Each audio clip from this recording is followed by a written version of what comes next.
হাসনাত আব্দুল্লাহর জবাব, কক্সবাজারে যাওয়া ছিল নীরব প্রতিবাদ।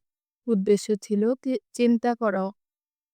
জুলাই ঘোষণাপত্র পাঠের অনুষ্ঠানে ঐক্যের পরিবর্তে বিভাজন।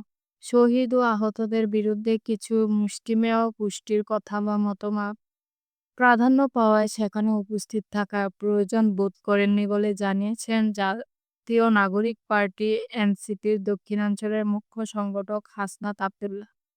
সেজন্য ৫ আগস্ট ঢাকার বাইরে যাওয়ার চিন্তা নিয়েছিল উল্লেখ করে তিনি বলেছেন, এটি ছিল একটা অসম্পূর্ণ জুলাই ঘোষণাপত্রের প্রতি আমার নীরব প্রতিবাদ। আজ বৃহস্পতিবার বিকেলে নিজের ফেসবুক পেজে কারণ দর্শানোর নোটিশে জবাব পোস্ট করেছেন হাসনাত আব্দুল্লাহ।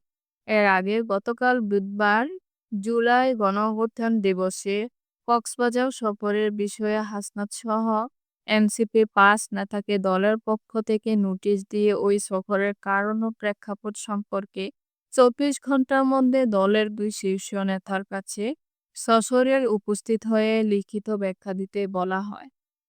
নোটিশের জবাবে এনসিপির নেতা হাসনাত আব্দুল্লাহ লিখেছেন, ৫ আগস্ট সন্ধ্যায় জানতে পারি যে আমাদের আন্দোলনের আহত এবং নেতৃত্বদানকারী অনেক ভাই-বোনকে এই অনুষ্ঠান থেকে সম্পূর্ণভাবে বাদ দেওয়া হয়েছে।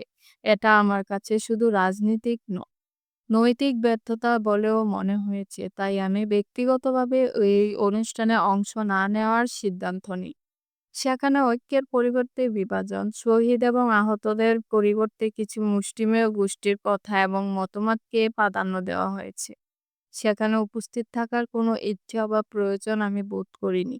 কাজে এর পরদিন ঢাকার বাইরে যাওয়ার সিদ্ধান্ত নিই।